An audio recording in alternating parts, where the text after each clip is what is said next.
Hi, everyone. For you who are not watching this on video, which you can do now, I want to show everybody who is. I'm showing the lasagna and meatball that I just purchased from Stock the Freezer. We interviewed Nick Patillo last episode, and now I'm getting the opportunity to enjoy a great meal. Mm. Oh, yeah.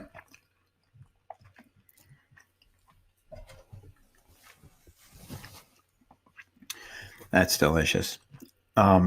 Since our interview, which was 5 days ago, Nick, as if you recall, if you haven't listened to it, go listen to it, but he had to lay off 60 of his employees. He made a pivot and he started selling food for the freezer, his Italian food at stockthefreezer.com. And he has already brought 8 employees back. And you could also donate a meal on stockthefreezer.com. And in 5 days, he has 2,323 donated meals. So that's great news.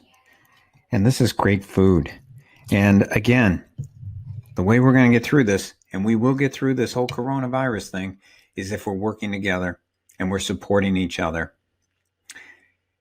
And speaking of food, our next episode, we no longer have to rush to the supermarket because our next episode is Tim Voigt.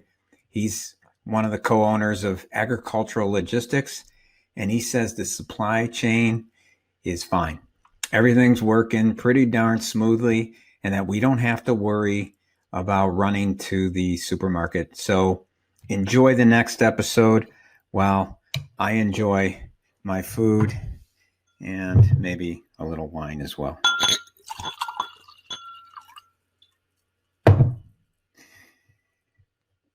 Hope you enjoy the episode. I know I will. Okay, I'm here with Tim Vogt. He's one of the owners of Agricultural Logistics. Tim, why don't you introduce yourself and tell us a little bit more about what logistics is? Sure. Like Tony said, I am one of the owners of Agricultural Logistics. We are a third-party logistics company, brokerage out of the upstate New York area. To put it simply, we basically find trucks for customers that need to move their freight from point A to point B. Yeah, so what you're saying is that when you have loads and then you're looking for drivers and there's independent drivers out there and you're matching them up, is that basically what you mean? Yeah, customers need to move full truckloads, typically, 40 to 42,000 pounds of grocery products, perishable food products, and they need to get it to their customers. So they call upon us to find those owner operators to do that for them. Now, lately, unfortunately, with what's going on with the coronavirus, every time I go to a grocery store, that's when it's most stressful because it seems like there's this mad rush as if it's going to be the last load that they ever Yeah. see. I am curious because people are starting to think about and get concerned on the supply chain. What are you seeing out there as far as the trucking industry? So we've definitely seen a tightness in capacity, meaning it's definitely been a little harder to uh, find those owner operators to move those loads from point A to point B. Um, we've been seeing that for the last few weeks. We have a feeling it's going to start to subside here in the next couple weeks as people start to stock up on their groceries and get 3 or 4 weeks supplies worth and sort of get back to normality. But for right now, we've definitely seen an increase in the supply chain, but we're still moving our loads. It's not to the point where we can't find trucks to move our freight from uh, for our customers. So is it kind of like business as usual still so far out there?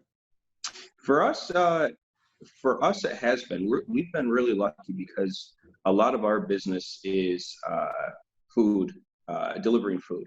Um, Mm. so again, besides the tighter capacity, everything has been pretty much business as normal for us. Typically around this time, January through June, it's typically a slower period where capacity is pretty easy to find, and trucks are available pretty much anytime you call upon them. But this is obviously a little different. Yeah, yeah, for sure. So you were saying that your business, you're doing pretty well then. For sure, yeah, we are. It How, makes it a lot easier too when we are able to. A lot of our employees are able to work from home during this time. so yeah, kind of go a little bit deeper into that. How are you managing that part of the business with your people? Because how many employees do you have?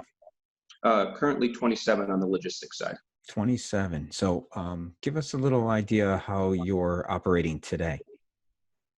So right now, I would say roughly 45 to almost 50% of those individuals are now currently working from home. Mm, We've been rolling those out in phases, rolling those people out in phases to try to, adhere to the social distancing, and make sure that we're still able to run business as usual in case there is there are any cases in our area. So we've been trying to be really proactive with that, and my partner Jacob Sam has been really good with sort of getting that together and really taking the lead and getting everybody home. And our IT has been great through this whole process, making sure everything is working correctly. But yeah, I mean, we have most of the individuals that are able to sell our loads or find those trucks are able to work from home. I mean, and the individuals that are sort of our customer service account managers, they're also able to work from home. All they need is a phone and a computer, and we're able to do our job. mm. So back to the supply chain and just what you're seeing out there. I'm assuming you're always kind of tuned in to what's going on in the country as well. Are you seeing any supply chain issues anywhere in the country at this point? So again, we mainly focus on over the road, which is the tractor trailers that you see when you're driving your car.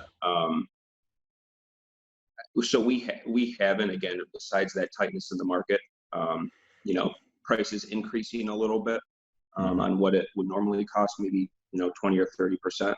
But other than that, we haven't. No. Now that tightness that you're seeing, is that something that you've seen before and is somewhat seasonal at times, or is this unusual? It's definitely unusual for this time period. I see. Typically, again, things are very slow for us, and I would say for a lot of other trucking companies or logistics companies out there. So it's definitely different, but nothing that we haven't seen before. There's typically peaks and valleys in the logistics field. So this tightness feels more like perhaps maybe the typical before Christmas time type of Yeah, tightness. maybe. Yeah, that would be a good way to put it. Hmm. Definitely before a big holiday, 2 or 3 weeks before a big holiday. Yeah, yeah. And are you seeing anything that kind of tells you what the future holds at all with the supply chain, with the trucking? So I again, I am pretty adamant that this is only going to last another couple weeks, 2 or 3 weeks, maybe at the most. Um, just with the restaurants, the schools, the some automotive industries closing down, those trucks are still going to need to work. Um, and if those restaurants and schools are no longer, placing orders, uh, those trucks are going to have to find other work. And I think that capacity is going to help. It's going to just have to filter in. I think things are going to get slow in the next 2 to 3 weeks after everybody sort of restocks their shelves. People now have 2 or 3 weeks of supply in their household. I think things are going to actually, uh, the capacity is going to be there for us, and the number of loads that we have available to us are probably going to decrease just because I think, customers aren't going to need as many trucks. Well, hopefully hopefully that this we get through this coronavirus and it's not as long as we hear sometimes on the news, and we can get back to a normal supply chain. But it certainly sounds like a good report from you, Tim, that more than likely the supply chain is going to stay intact. Definitely, yeah. The trucking company and the transportation company, they're the last things to stop working. So we plan on working right through this. Excellent. Tim, well, we appreciate what you're doing. And once again, we're talking to Tim Vogt from Agricultural Logistics. Tim, thanks again for spending some time here. No problem. Thank you. All right, man. Have a great day. You too. Thank you.